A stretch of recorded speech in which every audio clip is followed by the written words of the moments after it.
Vous pouvez vous asseoir, Prenez le temps de vous rafraîchir. Prenez un petit bout de papier, un éventail, à se rafraîchir, on va se mettre à l'aise. On se le dit tout de suite, on va avoir chaud ce soir, d'accord? Donc, on va suer ensemble et c'est pas un souci. Vous êtes d'accord avec ça? En plus, ça nous permet de garder la ligne. Plus on sue, plus on mincit. Donc, écoutez, si vous voulez dire à vos amis, tu veux perdre du poids? Viens demain, viens, on va suer ensemble.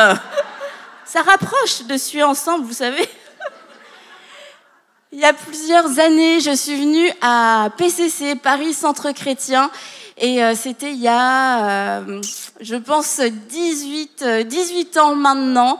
Et j'étais assise de ce côté-là. Et c'était la première fois que je venais dans une grande église à Paris, parce que je suis originaire de Bretagne. Alors c'était une grande sortie pour moi déjà de venir à Paris. En plus, à Paris Centre Chrétien, c'était un dimanche après-midi. Et c'était le pasteur Dorothée qui prêchait ce dimanche après-midi. Et c'était la première fois que je voyais une femme prêcher. Et quelle femme! Quelle femme! Je me suis dit... J'ai été impressionnée et depuis, le pasteur Dorothée, c'est une grande inspiration pour moi. Elle continue de m'impressionner d'ailleurs, je le dis au passage. Mais vraiment une grande inspiration. C'est vrai, on fait des émissions, mais vous êtes sur le terrain depuis de nombreuses années et vous m'avez inspirée. Je peux vous dire que vous êtes une source d'inspiration pour beaucoup. Merci beaucoup. Alors c'est un grand honneur pour moi d'être ici ce soir à Paris Centre Chrétien. Et je vous assure, quand j'étais sur ma chaise là-bas, jamais je me suis dit que c'est le genre de choses qui pourrait m'arriver. J'y ai même pas pensé, j'y ai pas rêvé, je me sentais absolument pas concernée. Mais voilà, quelques années plus tard, voici ce que Dieu fait, parce que Dieu est extraordinaire, Dieu est bon. Il a des plans qui nous dépassent et qui nous surprennent complètement. D'ailleurs, on va en parler ce soir. Et comme pasteur Dorothée l'a dit, je suis accompagnée ce soir de ma fille et de mon mari qui sont là. C'est rare dans cette configuration. C'est plutôt nous qui avons l'habitude d'accompagner Jérémy, mais ce soir, il me fait la grâce de sa présence. Il me fera ses retours après, il me dira son évaluation, si j'ai bien prêché ou pas. Sois clément avec moi. Et nous sommes dans cette conférence de femmes et j'ai le privilège de faire l'ouverture de cette conférence Beautiful. Et belle à l'intérieur, belle à l'extérieur. Et vous savez, quelquefois, on peut se dire, la beauté a été donnée à certaines, et puis il y en a qui ont été mieux loties que d'autres, et moi, beautiful, ça me rejoint pas du tout. C'est pas quelque chose qui fait partie de mon identité. C'est pas quelque chose, je me reconnais pas du tout dans ce mot, je me reconnais pas du tout. Ça ne me ressemble pas ni à l'intérieur, ni à l'extérieur. Et ce soir, nous allons voir, et je crois que c'est juste l'ouverture, et ça va être une bonne ouverture pour pouvoir continuer d'aller plus loin tout le week-end. Et pour celles pour qui c'est difficile de le dire, je suis belle, je suis beautiful, je peux aller à cette conférence, je peux le revendiquer, je peux porter un sac, je peux le dire à quelqu'un, je peux me le dire devant le miroir, je peux le dire dans la présence de Dieu, qu'à la fin de ce week-end, tu le diras de ta bouche, je suis belle, je suis beautiful. Tu vas arriver au travail lundi et tu vas lui dire, je suis beautiful, non? Donc lundi, je vous mets au défi de pouvoir le dire au bureau, à votre école, peu importe où vous êtes. Lundi, commencez à proclamer, si vous n'y arriviez pas jusqu'ici, votre beauté. Et on peut avoir du mal à se trouver belle parce qu'on a des critères, on a des clichés nous-mêmes qu'on s'est imposés. Bon, c'est vrai que la société nous aide beaucoup, quand même, faut dire ce qui est. La société nous aide énormément. Et on a beaucoup de critères qu'on peut s'imposer pour nous dire c'est ça la beauté, c'est ça une femme qui est belle. Et finalement, il y a peu de gens qui y rentrent. Il y a peu de femmes qui y rentrent, il faut dire ce qui est. Et je pense qu'aujourd'hui, si on devait faire un sondage à l'échelle de la planète, dans toutes les régions, les catégories du monde, peu importe les classes sociales, si on demandait aux femmes quel est ton niveau d'appréciation de toi-même, de ton physique, de ta personne, de ta personnalité, de qui tu es, et je pense que le résultat ne serait pas très positif. Parce qu'en tant que femme, on est très dur envers nous-mêmes. Et on a beaucoup de facilité, en tout cas plus de facilité en général, à voir la beauté de l'autre, à voir ce que l'autre a de bon, ce que l'autre a de bien, ce que l'autre a de mieux, parce que c'est ce que nous n'avons pas. Et ça nous fait du mal, ça nous met mal à l'aise, ça nous rend insécures. Et puis finalement, oui, la beauté, elle existe, mais à droite et à gauche. Elle existe devant, elle existe derrière et devant. Mais moi, bof, quand même, j'ai pas grand-chose que les autres peuvent m'envier. Eh bien, vous seriez très étonnés si aujourd'hui on faisait un sondage et qu'on disait « Qu'est-ce que tu aimerais avoir de cette personne ?» Et il y aurait quelque chose. Moi, j'aimerais ses yeux, j'aimerais sa gentillesse, j'aimerais sa patience. Des choses que toi, tu ne qualifierais pas de belles, tu ne vois pas de beauté là-dedans, mais la personne à côté de toi, c'est quelque chose que secrètement, elle jalouse. Et aujourd'hui, un des critères de la beauté, de la femme qui est belle, c'est la femme accomplie, la self-made woman, celle qui a réussi par elle-même, celle qui est partie de rien. Elle n'était personne. De préférence, elle a été très pauvre. Elle a vécu beaucoup de difficultés. Personne ne l'a aidée. Et encore de préférence, elle a été dans un milieu très misogyne, hostile à la femme. Et aujourd'hui, elle est ce modèle, cette icône de la femme réussie, cette femme qui, quand il fait 35 degrés, elle ne sue pas. Je ne sais pas comment, mais elle ne transpire pas. Absolument pas. Eh bien, je ne suis pas une self-made woman. Est-ce que j'ai chaud? Mais elle ne sue pas. Elle est très bien habillée. Quand vous la voyez, vous la remarquez, et puis on va beaucoup en parler à cause de ses accomplissements. C'est pas que des femmes connues, vous savez, c'est sûr, il y a des femmes connues, il y a des femmes très connues, elles font la une des magazines, elles ont leur chaîne YouTube, elles ont leur marque de cosmétiques, elles font de la musique, et puis on va beaucoup mettre l'emphase sur ce parcours de réussite, ce parcours de cette femme qui est belle, cette femme qui a percé, cette femme de qui on peut dire oui, elle, c'est une femme beautiful, parce qu'elle a tout, mais elle a tout selon qui? Elle a tout selon qui? Elle a tout selon des critères quantifiables. On a évalué la réussite et la valeur de sa vie sur des choses qui sont quantifiables.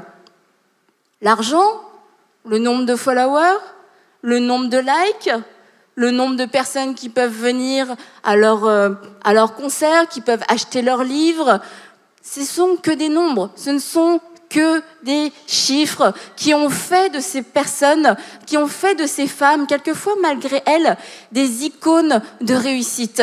Et nous, ce sont les femmes que nous regardons, nous aspirons à cette vie. Surtout à travers les réseaux sociaux, surtout à travers les médias aujourd'hui. Leur vie a l'air tellement accessible, mais tellement loin en même temps. Elles ont l'air tellement belles, tellement parfaites.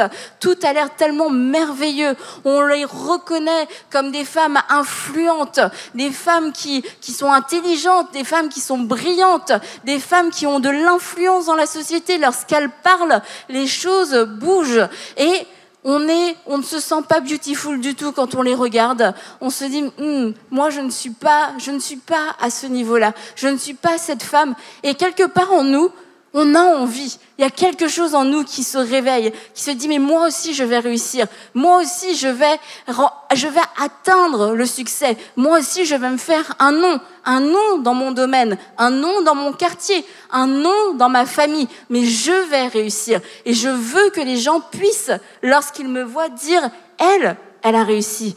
Elle, c'est une femme qui a réussi. C'est une femme, on peut la respecter. Elle a le droit à notre respect. Sur la base de quoi encore? De choses quantifiables. Mais la réalité, c'est que les réels, les vrais, les choses qui ont réellement de la valeur, qui comptent vraiment, qui remplissent, qui comblent une vie, ne sont pas quantifiables. L'amour n'est pas quantifiable. La paix n'est pas quantifiable. La joie n'est pas quantifiable. On ne peut pas passer aujourd'hui à côté de vous et puis évaluer votre paix et puis commencer à la mesurer. Parce que si on pouvait le faire, on pourrait voir que finalement, les chiffres s'inversent, que celles qui étaient ces femmes qui avaient réussi, ces icônes, ces femmes dont les fortunes, on n'arrive même pas à les dire tellement il y a de chiffres, finalement, c'était rien. Ces millions de dollars, ces millions d'euros comparés à ce qui n'est pas quantifiable chez toi, mais ce qui fait ta réelle beauté, ce qui fait que tu es une femme extraordinaire, ce qui fait que tu es une femme heureuse, une femme comblée, que tu as tout pour être heureuse, que tu as tout pour pouvoir te trouver belle, pour pouvoir te trouver exceptionnelle. Et ces self-made women, je pense qu'il y a même eu une série qui s'appelait comme ça. Oui, c'est ça. Oui. Et c'est vraiment cette histoire de la femme qui réussit par elle-même. Mais aujourd'hui, j'ai envie de vous parler d'une autre femme. Une femme qui ne réussit pas par elle-même. Une femme, oui, qui a des faiblesses. Une femme qui a des défauts. Une femme qui se trompe. Une femme qui sue quand c'est la canicule. C'est la God-made woman.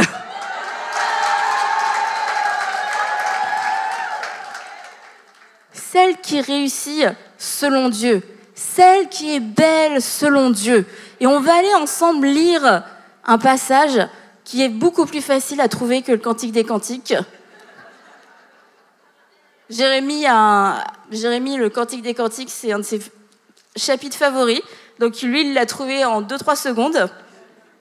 Donc Genèse 1, 27. C'est bon? Donc c'est au début de votre Bible. Genèse 1, 27. On connaît ce passage. Mais c'est bon de pouvoir se le rappeler ce soir. Dieu créa l'homme à son image. Il le créa à l'image de Dieu. Il créa l'homme et la femme et Dieu les bénit. La femme a été créée par Dieu. Elle ne s'est pas créée par elle-même. C'est faux, c'est un mythe, c'est du vent qu'on est en train de nous vendre, qu'on peut se créer par nous-mêmes, qu'on va trouver notre identité en dehors de notre Créateur. Dieu a créé la femme, Dieu a créé l'homme et la femme à son image. Ça veut dire que tu as l'image de Dieu. Quand tu dis « je ne suis pas belle, je ne suis pas beautiful, je n'ai pas de beauté », tu es en train de dire « mon père est moche ». Mon père, alors déjà si on dit créé à son image, ça veut dire que lui, il n'est pas beau. Éventuellement, on peut discuter, mais ce serait sinon qui s'est trompé. Qui s'est trompé dans la création. Qui t'a donné un nez trop long, des cheveux pas assez épais, etc. Mais demain, je crois que dans l'atelier, prendre soin de vos cheveux, vous allez pouvoir apprendre à aimer vos cheveux, à bien en prendre soin. Je devrais peut-être y aller, en fait. Mais Dieu a créé la femme. Et c'est cette femme-là qui est belle. C'est cette femme qui trouve son identité divine. Et si vous suivez régulièrement les émissions, si vous avez suivi aussi, on avait fait un Zoom avec Pasteur Dorothée lors de la conférence qui n'était pas en présentiel, mais qui est en présentiel cette année. Il fait chaud, mais on est content d'être ensemble. Ouais, on est content. Parce que moi, ça fait 2 ans. Ça fait presque 2 ans que je n'ai pas voyagé pour faire du ministère, pour prêcher. Alors c'est un grand retour pour moi en France. Et canicule ou pas canicule, je suis très heureuse. Et je suis heureuse de partager ce moment avec vous en plus. Et l'identité, c'est vraiment un sujet qui me tient à cœur. Parce que tellement de choses partent de notre identité. Et lorsqu'on comprend déjà que Dieu nous a créés à son image et que rien que pour ça, je dois trouver ma beauté. Parce que si je ne trouve pas que je suis belle, ça veut dire que je trouve que Dieu n'est pas beau. Et quand je le mets dans d'autres mots, il y en a certains, ça peut même un peu les choquer. Quand j'ai dit « Dieu est moche », oh, qu'est-ce que tu as dit, Annabelle? Ça c'est limite hein, quand même. Mais lorsque nous-mêmes, on dit ça de nous, c'est ce qu'on est en train de dire. C'est vraiment la signification, le sens. Si Eden, ma fille, est magnifique. Voilà, merci. Mais à quoi j'ai envie de vous dire merci. Quand les gens lui disent « Oh, mais t'es trop belle, tu ressembles à ta maman. » Merci. Bon, ma maman, à moi, dit « T'as pris le meilleur de chacun. » Et ce qui était moins bien, tu l'as pas pris. Donc bon, c'est une version des faits. Mais j'aime me dire que cet enfant qui est magnifique, eh bien, elle est à mon image aussi. Et que finalement, eh ben, écoute, je dois pas trop mal m'en sortir pour avoir une fille aussi belle. Donc on remet ça.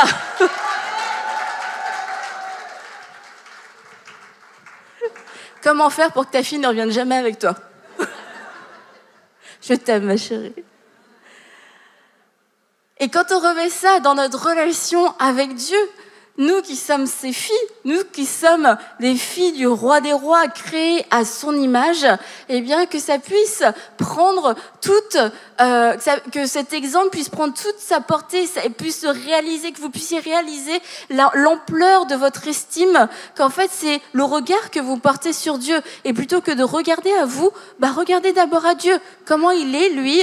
Et puisque j'ai été créée à son image, eh bien c'est lui qui a déteint sur moi. C'est lui qui m'a donné ma beauté. Peut-être que tu ne trouves pas ta beauté en te regardant toi, tu ne trouves pas ta beauté en regardant tes accomplissements, tu ne regardes pas ta beauté en regardant ton compte en banque, mais regarde-le, lui, commence à le contempler, commence à contempler sa beauté. Et tu vas voir qu'il y a eu un transfert de beauté. Tu n'as pas été oublié, tu n'as pas été épargné, tu n'as pas été celle dont on a sauté le tour. Non, toi aussi, tu es belle. Mais la beauté est unique. Elle est unique. Et c'est ça qui est merveilleux. Mais aujourd'hui, on a du mal. On veut tous être uniques. On revendique tous l'individualité, l'individualisme, tout ce qui est individu, tout ce qui commence comme ça. On revendique énormément ça. Mais d'un autre côté, on veut tous se ressembler. On veut tous avoir la même chose. On pense que réussir, c'est comme ça et comme ça. Et que ça, c'est pas une réussite. On pense que ça, c'est beau, ça, c'est pas beau. Il y a un monsieur dans la mode qui dit, ça, c'est beau cette année. Eh bien, c'est des millions de personnes qui trouvent ça beau cette année. Et l'année prochaine, non, ça, c'est pas beau, c'est complètement démodé. Ah oui, c'est complètement démodé. Et c'est comme ça que ça revient d'année en année, que la mode change et évolue. Bon, elle change façon de parler, hein, parce que moi, je vois des choses, franchement, que je voyais il y a 30 ans dans les magasins. Des choses, mon amie Evelyne, que vous avez vue tout à l'heure, elle dit, mais pourquoi est-ce que vous portez ça? On a eu tellement de mal à s'en débarrasser. On a souffert avec cette mode et vous la ramenez. Mais pourquoi vous nous faites ça? Et elle a raison. Moi, il y a des choses, je pleurais pour pas aller faire de sport parce que j'avais pas les joggings qu'il fallait. J'avais les joggings qui font du bruit, fluo. Et là, c'était plus à la mode. Mais là, maintenant, avec un peu de style, je pourrais être encore à la mode. Ce serait même genre super tendance. Mais à l'époque, franchement, j'avais juste envie de pleurer. En plus, j'étais pas du tout bonne en sport. Donc ça, plus mon... et mon t-shirt 3 fois trop grand que mon père avait sûrement gagné quelque part. Et ben, je peux vous dire... Il aurait été préférable pour moi à ce moment-là que je connaisse mon identité. Ces années auraient été beaucoup plus faciles. Et donc, cette God-made woman, c'est une femme qui ne revendique pas son individualisme, qui ne revendique pas qu'elle vient de nulle part, qu'elle n'appartient à personne. Non, elle dit, elle sait qui elle est. Elle est la fille du roi des rois. Elle est une fille à papa. Et oui, Eden, je vais encore parler de toi aujourd'hui. Eden, bon déjà les filles uniques, mais c'est une vraie fille à papa. Je peux vous dire que cet enfant connaît son identité, en tout cas son identité sourdrille. Elle connaît les privilèges qui sont rattachés à sa vie. Elle sait qu'est-ce qu'elle peut demander. Elle sait ce à quoi elle peut avoir accès. Et puis, elle n'est pas du genre, elle est super, elle est très humble, c'est pas du tout pour dire, au contraire, parce que je vous encourage à être comme elle. Elle connaît ses privilèges et elle veut pas les perdre. Elle n'est pas en train de se dire, non, mais bon, peut-être que je mérite pas, peut-être que je suis pas à la hauteur, peut-être que, aujourd'hui, mon père, il m'aime pas, peut-être que, non.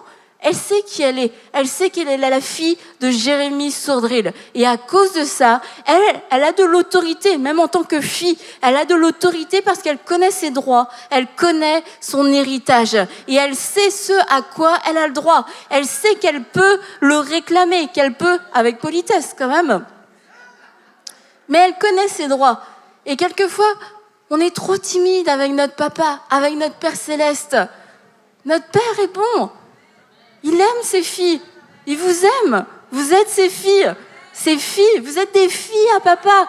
Vous savez, ces filles dont il est fier. Ah oui, elle. Oh, elle est trop mignonne quand elle fait ça. Oh, elle me fait trop rire quand elle fait ça. Elle est extraordinaire. T'as vu quand même? Et là, c'est les discussions que Dieu a à notre sujet. C'est le langage qu'il entretient à notre sujet. Ce sont les mots qu'il emploie, des mots comme fierté, comme amour. Il n'a pas honte de nous. Il ne regrette pas. Il dit, oh, celle-là, par contre, j'aurais dû m'arrêter. Non, il n'y en a aucune de vous. Par contre, il faut dire ce qui est. Il faut quand même faire un équilibre. Aujourd'hui, ce soir, il est très fier de nous. Il nous aime. Son amour ne varie pas. Mais quelquefois, il a quand même des choses à nous dire. Parce que c'est un bon père, il nous corrige. Alors quelquefois, il va venir aussi nous corriger. Il va venir nous dire, là, t'es génial quand tu fais ça. Quand tu fais ça, c'est un peu moins génial. Donc, moi, je te dirais plutôt de choisir cette attitude. Je t'encourage à choisir cette attitude parce que c'est le mieux. Cette façon-là, ça m'a pas plu, comment tu m'as parlé ou comment tu as parlé à une autre de mes filles. Et là, Dieu va venir nous corriger parce qu'il nous aime, parce que nous sommes ses filles. Et la correction est un privilège, est un signe et une marque d'amour.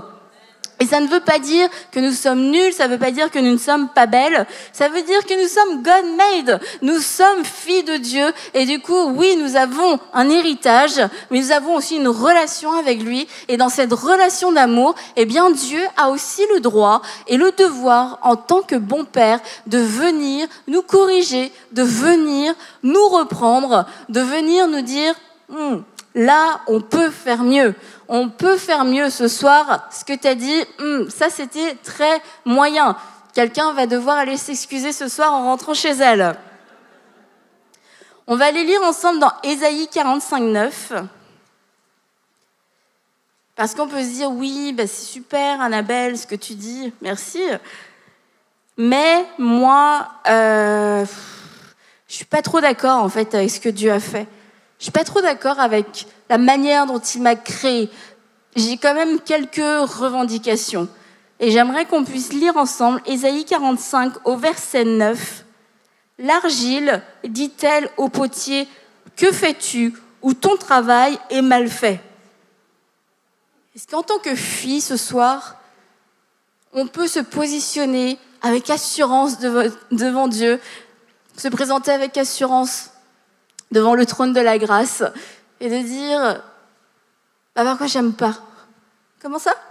J'aime pas ton travail, j'aime pas ce que tu as fait, j'aime pas le vase, j'aime pas ton œuvre.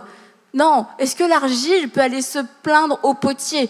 Oui, il y a toutes sortes de vases. Puis vous savez, il y a toutes formes de vases aussi. Il y a des vases plus ronds, il y a des vases plus grands, des vases plus élancés, il y a des vases plus originaux, on va dire. Il y a toutes formes de vases. Mais Dieu, le Créateur, a pris le temps de créer chaque vase. C'est le plus grand des artistes, le plus merveilleux des artistes. La valeur de ces créations n'est pas quantifiable. Et nous, la créature, nous allons voir le Créateur en disant « Tu as mal fait, je ne suis pas d'accord avec ton travail. » Je crois que ce soir, c'est aussi un soir pour tout simplement accepter, sans discuter, avec foi. Je crois, Seigneur, que ce que tu as fait est bon. Ce que tu as fait est parfait. Je reconnais ta perfection dans tellement de domaines. Je reconnais l'autorité de ta parole dans tellement de domaines. Je crois dans la guérison. Je crois dans les miracles. Je crois dans la délivrance. Je crois dans toutes ces choses, dans les signes, les miracles, etc. Mais je ne crois pas cette partie-là, que tu m'as créée à ton image. Et ce soir, c'est un bon soir et c'est un bon début aussi pour cette conférence de pouvoir se repentir et de dire, Seigneur, moi je me suis opposée. Je me suis opposée dans ce domaine à ta parole. C'est vrai, j'ai cru. J'ai été une femme de la parole dans tous les domaines de ma vie. Et ça, on ne peut pas vous l'enlever. Vous avez prié, vous avez intercédé, vous avez vu des choses extraordinaires, vous avez vu des percées extraordinaires. Mais il y a une chose pour laquelle vous ne vous êtes pas encore incliné devant le Maître. Vous ne vous êtes pas encore incliné devant le Roi des Rois. C'est cette parole. Vous avez été créé à l'image de Dieu. J'ai été créé à l'image de Dieu. Et je suis belle. Le potier ne s'est pas trompé avec moi. Le vase est parfait. Je suis un vase parfait.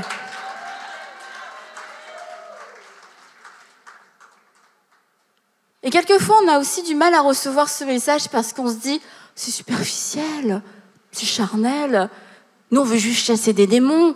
On veut prier pour les malades. On veut parler des profondeurs du Saint-Esprit, des profondeurs de la prière. Mais vous savez que plus on sera à l'aise avec qui nous sommes, avec la personne que Dieu a créée, et plus on va pouvoir se mouvoir dans les choses, dans les plans que Dieu a créés, plus on va se mouvoir dans le monde spirituel, plus on va se mouvoir, on va être de plus en plus malléable, parce que ça va toujours nous retenir, ça va toujours être un frein, qu'on le veuille ou non, qu'on dise mais non, moi c'est pas si important que ça, moi je m'en fiche, non. La parole de Dieu dans son entièreté est importante. Et ce n'est pas encore une fois à nous de dire à Dieu, ah, c'est ça c'était le plus important hein, quand même. Parce que bon là, le coup de l'argile, du potier, du vase, ça c'est quand même assez secondaire, c'est quand même assez superficiel. Est-ce qu'on est d'accord avec ça? Non, la parole de Dieu en entier est importante. Et si nous voulons être des femmes de la parole, nous voulons croire toute la parole. Et nous voulons vivre toute la parole. Nous voulons être belles à l'intérieur, belles à l'extérieur. Et nous voulons pas seulement qu'on puisse l'entendre ce soir à une conférence, mais on veut le vivre, on veut l'expérimenter, on veut être réconciliés avec nous-mêmes, réconciliés avec nos corps, réconciliés avec notre physique, réconciliés avec notre personnalité. Il y en a certaines, vous riez très fort, trop fort peut-être quelquefois. Et puis c'est un sujet, c'est embarrassant quasiment pour moi. Je fais toujours trop de bruit, je prends trop de place, je suis trop envahissante. Il n'y a pas de beauté dans ça, la beauté est dans la discrétion, dans la douceur, dans le murmure. Je connais des femmes extraordinaires qui rient fort, qui parlent fort, qui prennent de la place. Et c'est exactement comme ça que Dieu les utilise. Je connais des femmes qui parlent fort, qui rient fort, qui prennent beaucoup de place. Mais c'est pas elles du tout. Mais c'est ce qu'on leur a dit. C'est ça la beauté. C'est ça d'être une femme forte. C'est de parler fort. C'est de parler dur. C'est de parler comme un homme. Et elles se fatiguent tous les jours de leur vie à être une femme qu'elles ne sont pas. Parce qu'elles n'ont pas accepté ce passage. Elles n'ont pas accepté que le potier avait fait un travail extraordinaire et parfait pour elles. On va aller ensemble dans Romains 8, 16. Romains 8, 16. Est-ce que vous avez besoin de boire? Ça va, vous allez bien? Vous avez un petit peu chaud? Ça va? On reste encore un petit peu ensemble? Romains 8, 16. L'Esprit lui-même rend témoignage à notre esprit que nous sommes enfants de Dieu. L'Esprit lui-même rend témoignage à notre esprit que nous sommes filles de Dieu. Or, si nous sommes enfants, si nous sommes filles, nous sommes aussi héritières, héritières de Dieu et co-héritières de Christ.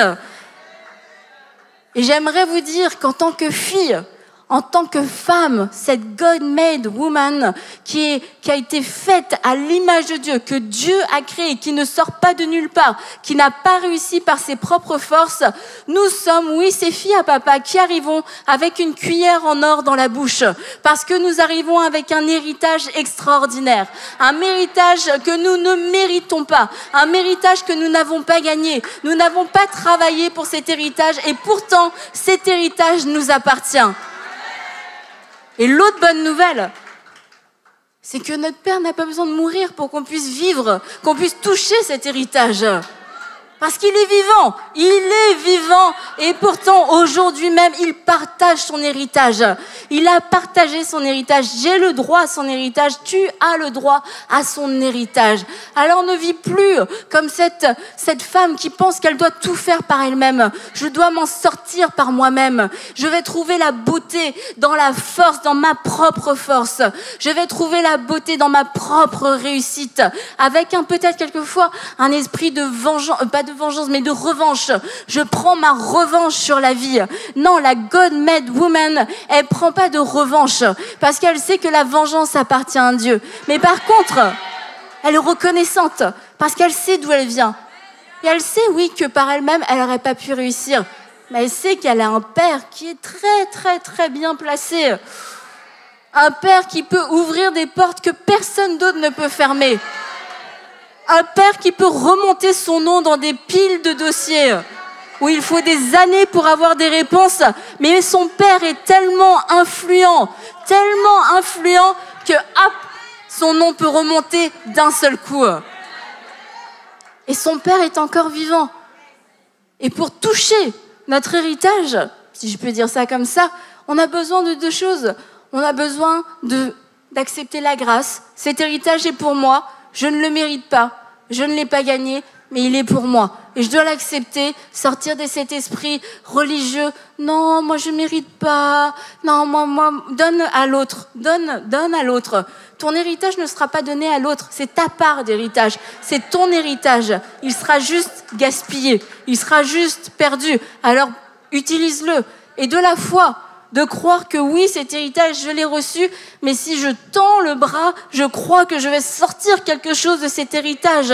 Je vais sortir la faveur, je vais sortir la bénédiction, je vais sortir la paix, je vais sortir la force surnaturelle, je vais sortir la compassion, je vais sortir l'amour, je vais sortir toutes ces choses que par moi-même, que je ne peux pas acheter avec de l'argent, mais mon héritage me le donne. Mon héritage me donne accès à toutes ces choses.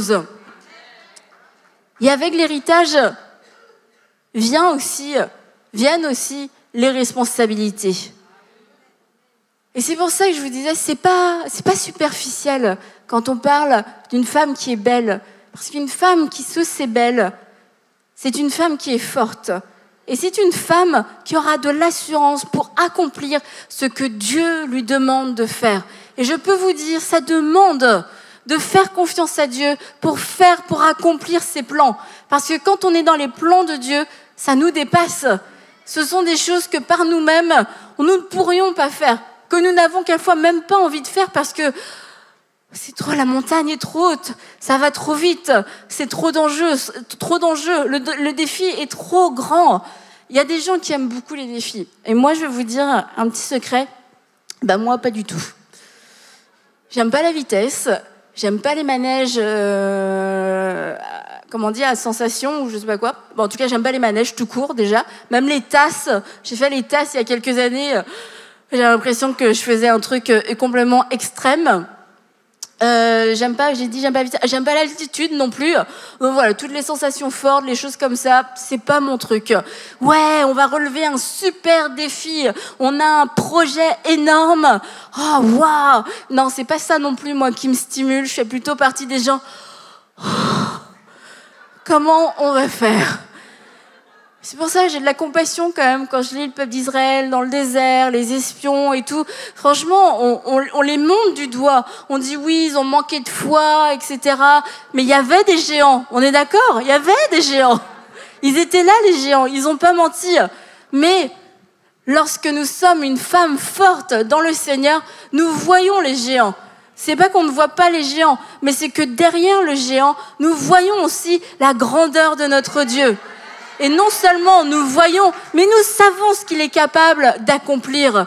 Et parce que je connais mon identité, je connais mon héritage, et que je connais aussi mes responsabilités, je sais que je ne peux pas fuir. Je sais que je ne peux pas me contenter de dire « il y a des géants ». Voilà, j'ai fait mon rapport, il y a des géants. Écoutez, sur ce, bonne continuation à vous. Bon courage. En tant que femme forte, on va faire le rapport. On va dire oui, il y a des géants. Mais nous croyons dans la promesse que Dieu nous a donnée. Nous croyons que c'est lui qui nous envoie dans ce pays promis. Et Dieu t'envoie dans un pays promis. Et lorsqu'on est rempli d'insécurité, toutes sortes d'insécurités, et des insécurités qui peuvent passer aussi par l'estime qu'on a de nous-mêmes, l'image qu'on a de nous-mêmes, la confiance qu'on a en nous-mêmes, le manque de valeur qu'on peut s'accorder, sincèrement, ce sera plus difficile de se lever contre les géants. Parce qu'on a déjà du mal à se lever contre nous-mêmes. C'est déjà difficile pour nous, alors en plus contre un géant. Et c'est pour ça que ce week-end, je vous encourage à vous fortifier.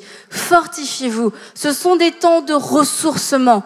Des temps où vous êtes là, vous vous asseyez et juste vous recevez. Hop, nous on lance. Hop, on lance, reçoit. Quand on lance, reçoit. Et mange, reçoit. Parce que quand tu vas sortir de cette conférence, il y a des géants. Et vous connaissez vos géants. Vous connaissez vos géants et vous avez besoin de force. Vous avez besoin de force pour pouvoir les affronter. Mais là, vous allez sortir et vous allez... Oh non, pas moi. Ne m'attaque pas, moi je suis pas... Non, tu vas sortir avec une nouvelle assurance, une nouvelle fougue, un nouveau feu. Et tu vas te dresser contre ce géant. Celui qui était là, elle est très facile à impressionner. Facile. Tu fais juste... Et c'est bon, elle s'en va, elle fuit, elle a aucune révélation de son identité, elle connaît pas son héritage, elle sait pas qui est son père, elle connaît pas sa valeur. Donc c'est facile, c'est une proie facile. Mais il ne sait pas qu'en sortant de cette conférence, tu ne seras plus cette proie facile.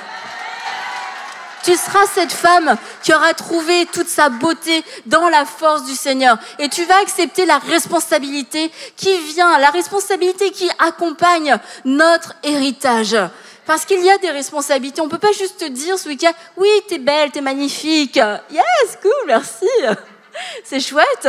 Non, tu es magnifique, tu es belle, tu es extraordinaire, tu es unique, tu es génial. Tu as des dons extraordinaires, des dons que Dieu t'a donnés pour accomplir quelque chose d'extraordinaire. Tu dois être une réponse à quelque chose, tu dois être une réponse à quelqu'un, tu dois faire du bien, tu dois faire avancer le royaume de Dieu, tu dois travailler pour les intérêts de Dieu. Il y a 1000 façons de le faire. Et être ici, c'est pas la seule façon de le faire. Être ici, c'est une des façons de le faire, mais c'est une petite façon de le faire. Et minime, ça c'est vraiment minime. C'est la chose qui est la plus visible, c'est vrai. Mais il y a tellement de choses. Et vous qui avez travaillé pour cette conférence, vous le savez. Vous avez mis vos dons au profit du royaume de Dieu dans différents domaines, dans différentes choses. Quelqu'un a eu l'idée de ramener des éventails. Mais gloire à Dieu, que Dieu te bénisse. Que Dieu te bénisse, tu as été une solution, tu as été une aide. Merci pour ça. Et bon, vous avez peut-être suivi un petit peu l'actualité avec la reine d'Angleterre, ce qui s'est passé, les départs, les entrées. Il n'y a pas eu trop d'entrées, il y a plus des départs. Et en fait, cette histoire nous montre de la famille royale, qui est une famille royale humaine, d'accord ? Je ne suis pas en train de dire que ce qu'ils ont fait, c'était bien ou pas bien, mais ça nous montre l'attachement qu'on peut avoir à la couronne. Et c'est ce que la famille royale demande. Elle demande un attachement et un engagement total envers la couronne. Si tu veux faire partie de cette famille, si tu veux porter le nom de cette famille, si tu veux avoir les privilèges de cette famille, tu dois aussi porter la responsabilité de cette famille. Tu dois travailler en faveur de la couronne. Tu dois mettre ta vie au service de la couronne. Et on a vu qu'il ne rigolait pas. On a vu que c'était pas des blagues, que c'était sérieux et que si tu ne voulais pas prendre cette responsabilité, eh bien tu pouvais aller vivre aux États-Unis. Pour ceux qui n'ont pas lu l'actualité, bon, c'est pas grave, hein. Vous mettez pas au goût du jour, c'est pas non plus la news la plus importante. Ça va pas changer votre vie. C'était juste un exemple pour nous montrer comment fonctionne une famille royale, humaine, sur cette terre. Et imaginez-vous, nous, le roi des rois, nous faisons partie d'une famille royale, avec un royaume qui est juste, un royaume qui est parfait, un royaume qui est juste, je veux le redire, un royaume qui est juste, dont les intérêts sont bons. Les intérêts sont bons pour cette humanité. Et c'est normal que nous ayons une responsabilité. Et c'est pour ça que je ne peux pas rester comme je suis. C'est pour ça que je dois arrêter de poursuivre des modèles de réussite qui ne sont pas des réussites qui glorifient Dieu, qui ne sont pas des réussites selon le cœur de Dieu et qui ne sont pas des choses qui vont faire avancer le royaume de Dieu. Alors peut-être que ce sont des réussites, des succès qui retentissent moins, qui ont moins d'impact, selon nous, à l'international, mais qui ont un impact dans le spirituel. Un salut, le salut d'une seule personne. La Bible nous dit que le ciel est en fait pour le salut d'une seule personne. Une seule personne, vous imaginez ? Dans une église grande comme la vôtre, c'est compliqué de célébrer chaque personne pour chaque jour de son anniversaire, parce que ça prend du temps. Au ciel, ils prennent le temps de le faire pour chaque salut. C'est extraordinaire, n'est-ce pas ? Et alors que toi, tu as prié pour cette personne, toi, tu as intercédé pour cette personne, bah oui, peut-être que tu n'avais pas 1000 followers, peut-être que ton nom n'est pas connu au-delà de l'autre rue, peut-être que personne te reconnaît dans la rue, et peut-être que personne ne te reconnaîtra dans la rue, mais qu'importe, on s'en fiche. C'est pas ça qui fera de toi une femme belle, une femme exceptionnelle, une femme unique. Mais par contre, tu es reconnu au ciel, tu es reconnu par ton Père, tu as saisi ton héritage et tu as accepté la responsabilité. Et la responsabilité va nous demander de l'obéissance. Accepter d'obéir à Dieu. Et je veux revenir à ce que je vous ai dit tout à l'heure. Obéir à Dieu, c'est de croire toute sa parole. Et ne vous laissez pas piéger en pensant qu'on peut laisser quelques petites brèches ici et là, quelques petites brèches dans notre identité, quelques petites brèches dans notre estime de nous-mêmes. Ce sont des brèches qui viennent nous affaiblir, qui viennent nous ralentir. Et là où on aurait pu faire 10 pas, on va en faire 2. C'est bien, 2 c'est mieux que rien. Mais 10, ça aurait été mieux que 2. Et qu'est-ce qui nous a manqué ? C'était toutes nos insécurités, toutes nos luttes, tous nos combats intérieurs, toutes ces choses qui nous ralentissent. Et sincèrement, je peux vous dire, je sais de quoi je parle. Parce que des luttes et des combats intérieurs sur est-ce que, et Jérémie peut le dire, peut l'attester. J'en ai eu beaucoup de questions à l'intérieur et à l'extérieur aussi. Et t'aimais beaucoup mes questions, je pense. Est-ce que ceci, est-ce que cela, est-ce que je vais réussir, est-ce que je suis à la hauteur, est-ce que je devrais, est-ce que blabla. Sincèrement, aujourd'hui, alors que peut-être vous vous dites, Annabelle, elle a avancé. Aujourd'hui, je me dis, mais c'est sûr, j'ai perdu du temps. Il y a tant d'opportunités, pas des opportunités de réussite humaine que j'ai manqué, parce que ça, j'ai pas l'impression d'en avoir manqué tant que ça, mais des réussites, des opportunités de réussite divine. Je me dis, j'en ai manqué plusieurs, parce que j'ai eu peur, parce que j'ai reculé, parce que le temps que je me pose 1000 questions, c'était fini. Quelqu'un avait déjà battu le géant, donc la bataille était terminée. C'est bon, je vais bien, je suis allée à la conférence, c'est bon, je suis d'attaque. C'était fini, le combat était passé, la guerre était passée, c'est bon Annabelle, on est passé à autre chose. Et quelquefois, on peut avoir des regrets. Il y a des gens autour de moi, des personnes à une époque, le Seigneur m'avait dit, prie pour elle, prie pour un monsieur. Et là, parce que je ne connaissais pas mon héritage, je ne connaissais pas mon identité, et j'ai cru que c'était bien, sincèrement. J'ai cru que c'était noble de faire ça, que moi, ma prière n'allait pas être super bien ou super efficace, ou que si je l'appelais, ça n'allait pas être waouh. Donc j'ai dit, Seigneur, je prie que tu envoies quelqu'un. Je prie que quelqu'un puisse lui parler de toi. Franchement, je pensais que je rendais service à tout le monde, à Dieu, aux anges, à la personne. J'étais sûre de moi. Et là, j'apprends quelques jours plus tard, je sais plus, quelques semaines plus tard, j'apprends qu'en fait, cette personne s'est suicidée.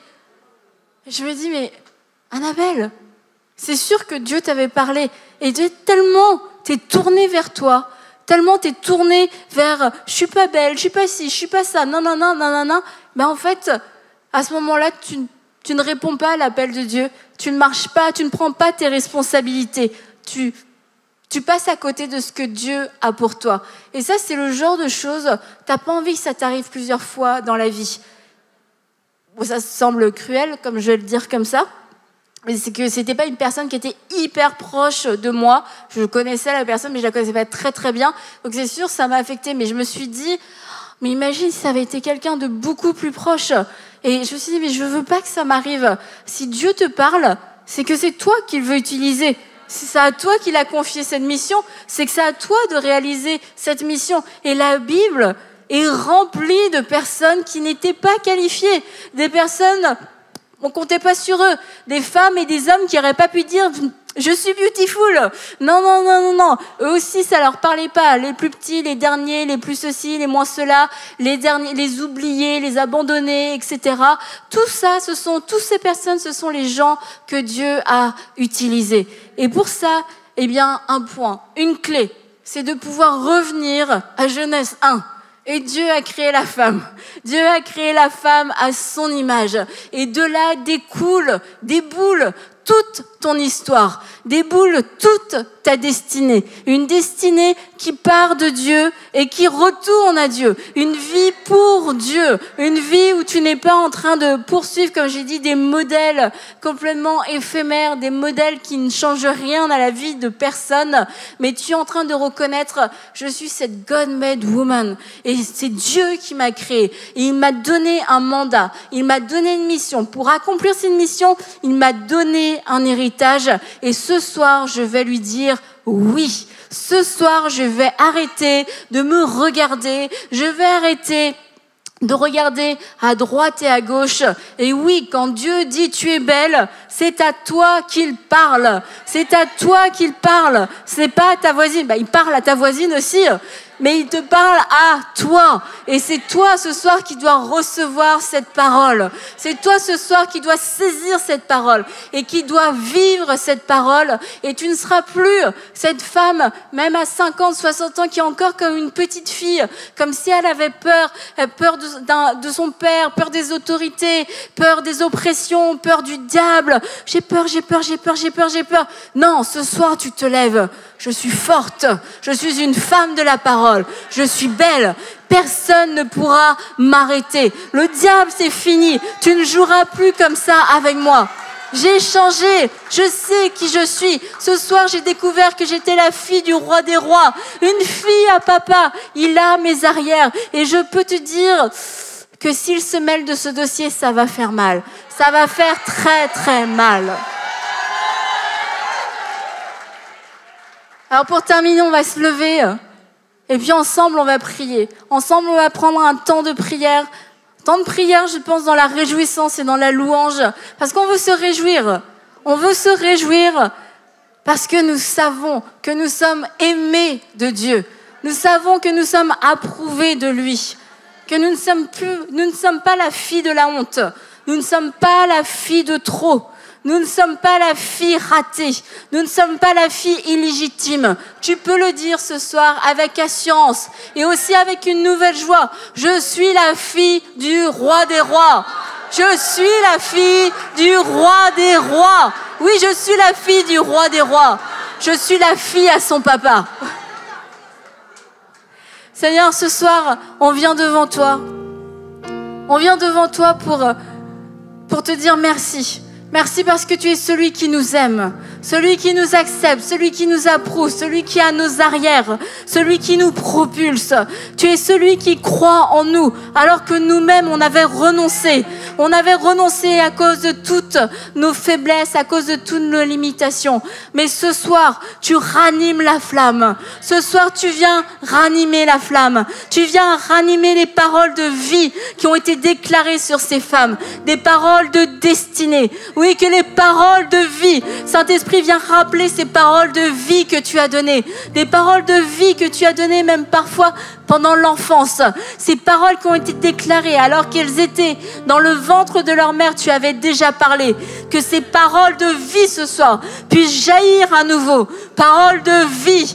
Alléluia, paroles de vie. Et alors qu'une parole te revient, tu te rappelles ce que Dieu a dit sur toi.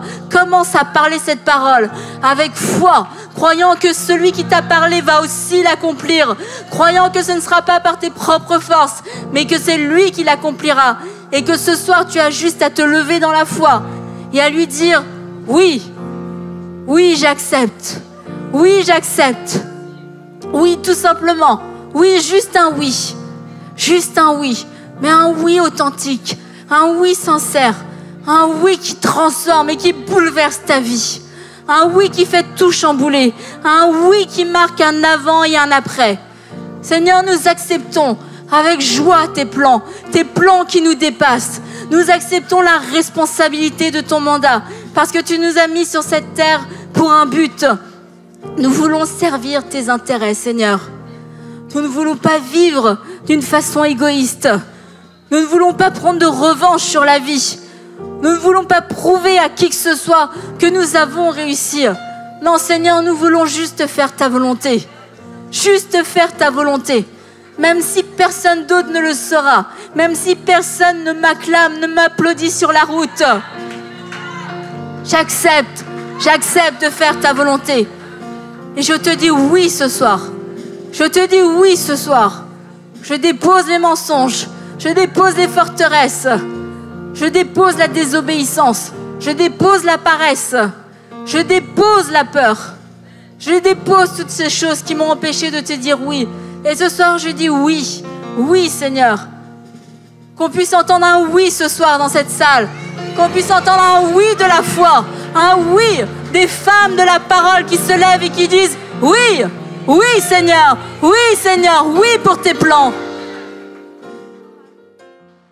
Si vous avez écouté ce message et que vous n'avez jamais donné encore votre vie à Jésus, c'est le moment de vous tourner vers Dieu parce que Dieu veut vous sauver et vous donner sa vie éternelle. Je vous demande de simplement répéter cette simple prière derrière moi, mais sincèrement et de tout votre cœur. Dites: Seigneur Jésus, je viens à toi maintenant, je te donne mon cœur et ma vie et je fais de toi mon Seigneur et mon Sauveur. Pardonne mes péchés et lave-moi par ton précieux sang. Amen. Si vous avez prié cette simple prière, mais que vous l'avez priée de tout votre cœur, Dieu a entendu. Et maintenant, la Bible dit que vous êtes sauvés, c'est-à-dire que vous êtes un enfant de Dieu. Je vous encourage à nous envoyer le mot « sauvé » sur le WhatsApp de l'Église qui s'affiche maintenant, afin que nous puissions prendre contact avec vous et vous accompagner dans ces premiers pas avec le Seigneur Jésus. Je vous encourage aussi à écouter la parole de Dieu tous les dimanches. Soyez connectés et mieux encore, venez à l'Église. Que Dieu vous bénisse et à très bientôt.